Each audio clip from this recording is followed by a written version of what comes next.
Hello and welcome to Wisdom on Wednesday. Today we are going to be talking about rest for your soul.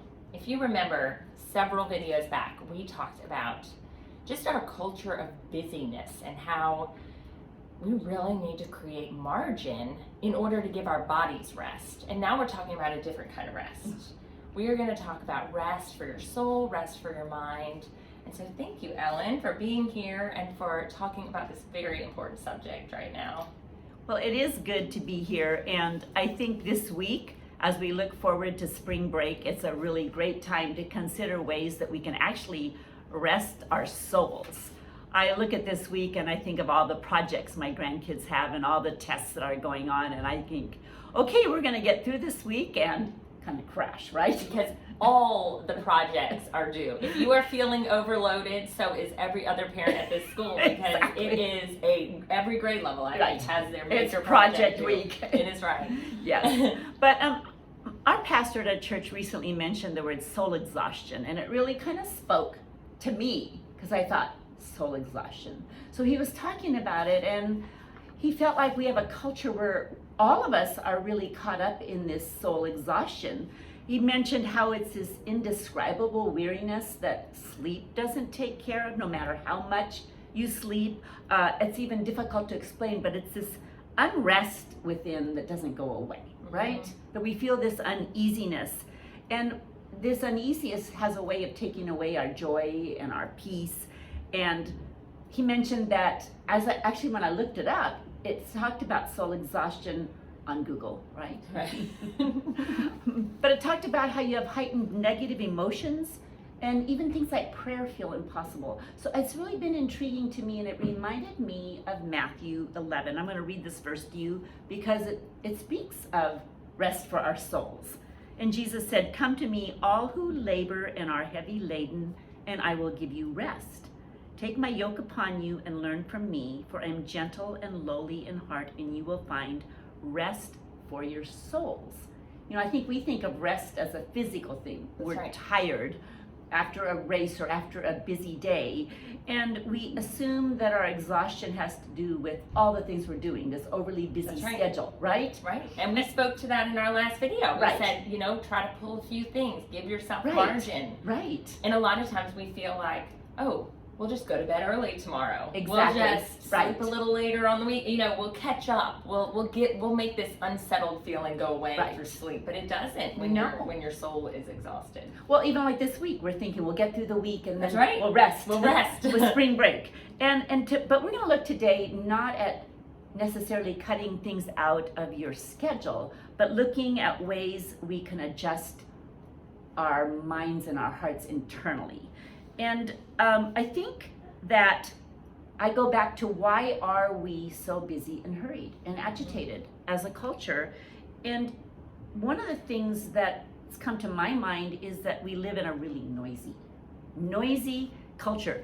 We are almost addicted to noise. That's right. It actually bothers me to go into restaurants and see all the screens, because no matter what angle you're at, in many restaurants, Yes. I think most restaurants have TVs all around. Every place. just in case you can't see it, That's it's at every angle. And now you're even ordering your food on a QR code. I mean, you're Exactly. even having to pull out your screens to Exactly. find on Right. your phone. And if you're like me, you have earbuds, and Mhm. it makes it easier to just pump constant noise into your ears, whether it's music or podcasts or sermons or whatever it is. It's like we become addicted to constant noise. That's right. And when we do that, we really are not going to hear the voice of the Lord. And there's many who are starting to believe that it's this noise that's making our souls exhausted. So instead of seeking the Lord, it's so easy now to just pick up our phones and find someone else to talk to, or text, or search out something to kind of dispel this unease. We're looking sideways That's right. to address our concerns. And I find that as I do that more and forget to rest my mind, I grow more exhausted. So we're going to be talking today, and I think, Ashley, you can so relate to this. We're going to be talking about the practice of silence and solitude. That's right. I was sharing right before we started, we press record on this. I was sharing with Ellen just this weekend.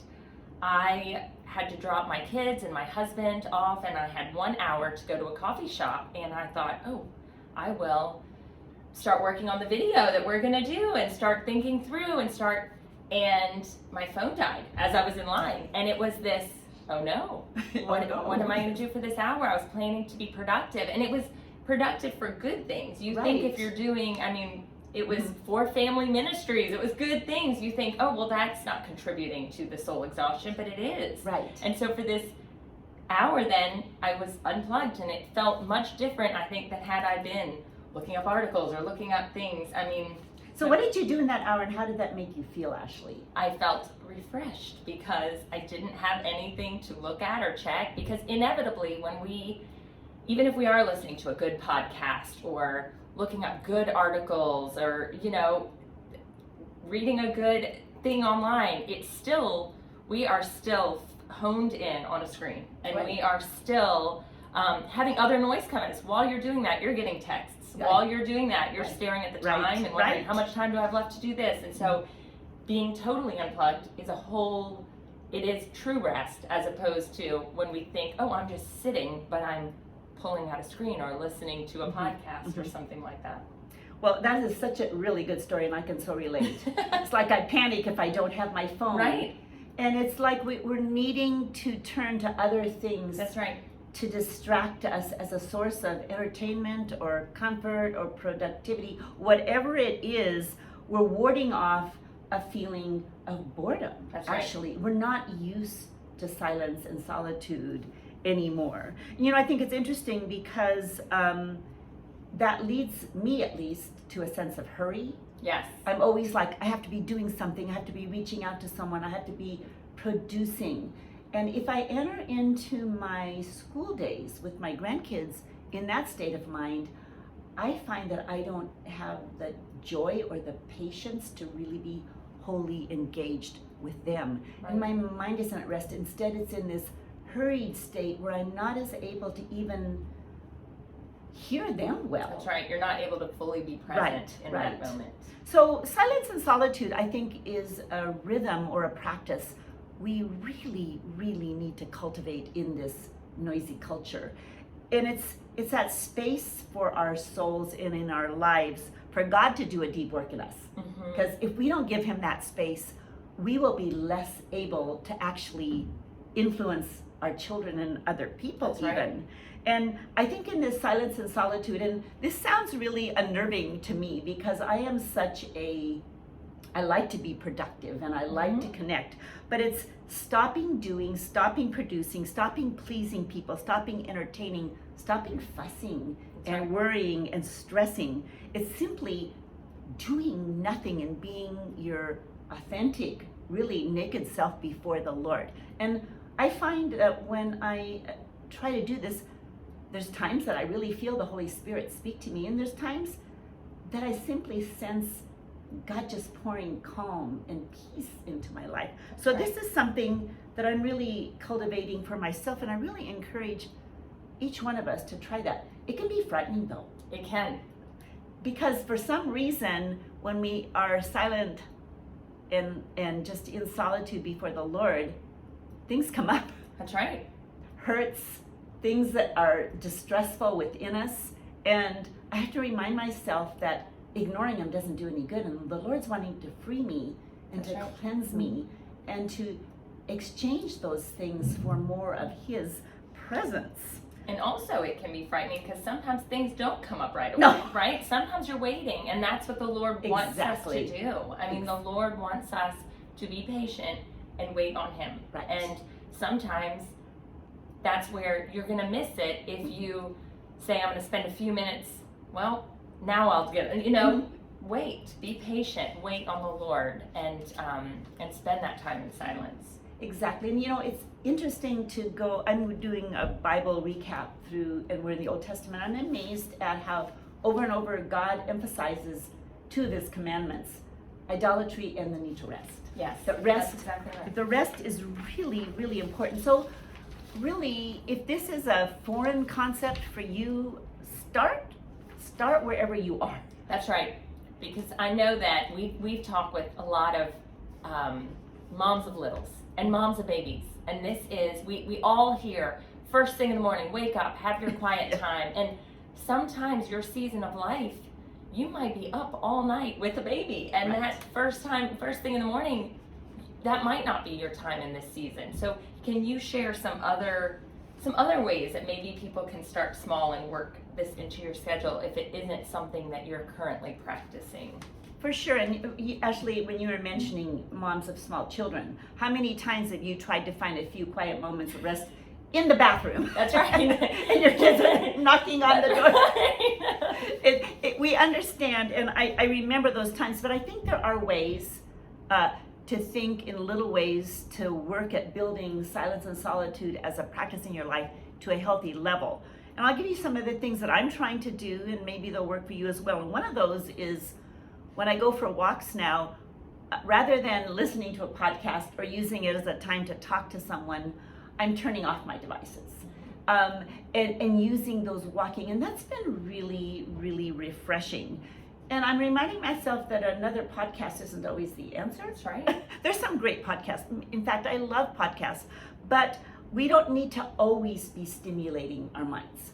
There's times that we need to simply refresh our souls and stop, so that really what the Lord is speaking to us has a chance to actually enter into our hearts. And we know these podcasts, I mean, there's so many that are great. They are. I mean, we give you, we realize we're also giving you a video right now, and the irony in that. But we know there are so many, especially in this Veritas community, people are recommending podcasts. People are recommending, listen to what my pastor said, watch this sermon. I mean, that's additional things coming at you. And sometimes, though, that's not the answer. Just adding one more podcast to listen to. It is just that silence. Right.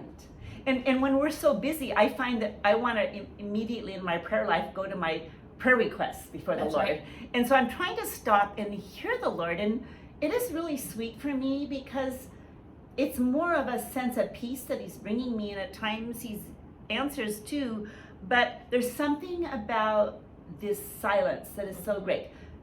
And one of the other practices I'm doing is leaving my phone completely out of my quiet times.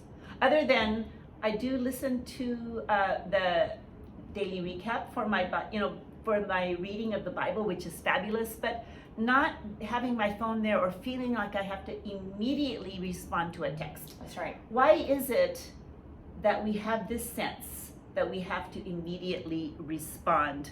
I love being connected with my family, with my grandkids, with friends, but being connected and available 24/7 is not a healthy practice. Mm-hmm. That we also need to be okay with times of disconnection. One of the other things that I have found that I need to do for myself is to disconnect from my screens at least an hour before bedtime. I put my phone to bed before I go to bed. Okay? Oh, I love that. Because if I bring my phone into the bedroom and pick up on the last minute emails or texts, then that's what my mind goes to sleep with. That we need to be able to just break that off. And I'm also turning off news and music in the car when I'm by myself, because that's such a sweet time. It is. So there's simple things that we can do, right? I love that. Now, how does this relate? So we've talked about ways then that we ourselves can rest our souls. How does this relate? I mean, obviously we're modeling this for children, but how do you feel like then we can encourage our kids who are now in this generation that is new as far as like having smart devices, having all these things? How can we encourage kids to be unplugged? Well, first of all, I think we need to understand that boredom is a gift. Mm-hmm. That they need to Creativity. learn to be okay with feeling bored, because that's when they grow creative, and that's That's where right. they get innovative, and that's where they come up with amazing things to do with their time. And if we just hand them a screen every time they're bored, we're missing out on an opportunity. I've read so many studies that talk about that this is a time that they're even growing emotional intelligence, and it's giving their brain a rest. Boredom, one author called it a power nap for the mind. Yep. And I think that's really, really great. Yes, think about how much, if you're reading articles online, think about how tired your brain, your head Right. starts to hurt, your eyes start to hurt. I mean, you Right. just feel exhausted. And for the school days at home with your little kids in particular, you need to make sure that their breaks from school are not on screens. Absolutely do not let them turn to their screens. Even for yourself, when you're needing a break of flipping through your emails and texts and social media is not a break for your soul. It really isn't. And we understand that so many of you have other jobs, have other commitments, and you want to use those school breaks to let me catch up. I have been but find true breaks too. Yes. I mean, we understand that you're going to need those times to check emails, things, but then find other breaks in your school day that are not checking your emails and things like that. And for your older kids, and we realize they look at their home assignments, and they look at everything they're doing through their phones or their screens. And so they're using their screens more and more for schoolwork. But reminding them and monitoring that they're also having breaks, that they're not using their breaks to get on social media and text, so that their minds are refreshed and they're able to go back and actually gain the information. If they're constantly distracted by their phones, they're really shortcutting their own memory and ability to learn. And I think it's so important. I laugh today because I feel like it's easy to expect our kids to answer us right away. That's right. If we send a text, if a parent sends a text to their teenage son and they don't answer back in a minute, they get worried. That's right. And we're almost training our kids to respond immediately to text and to turn this way in our need for answers rather than upward. And I think we need to be really cautious that we are modeling for them the ability to seek the Lord first, right? That's right. That's exactly right. Because we're modeling for them. I mean, one day it's not just going to be you texting your child or your grandchild, or it's going to be someone else texting. If they feel that need, that the minute a text comes in, they have to respond. They're going to fall into that people pleasing, need to produce, need to please, looking outward and looking to technology instead of looking up. And I think that's a huge thing, that the way our soul is refreshed, the way to beat soul exhaustion is to look up, look towards the Lord before giving in and letting all of the noise around us, even good noise, letting that kind of come into our brains and overload us. Yes. So spring break's a great time to start, right? Yes, that's a great time. Have a reset. Right. Use that opportunity to reset, refresh, look up, and spend some quiet time with God so that you can hear His whispers to you. Yes. Thank you. Thank you so much, and thank you for being here, Ellen. Thank you, Ashley.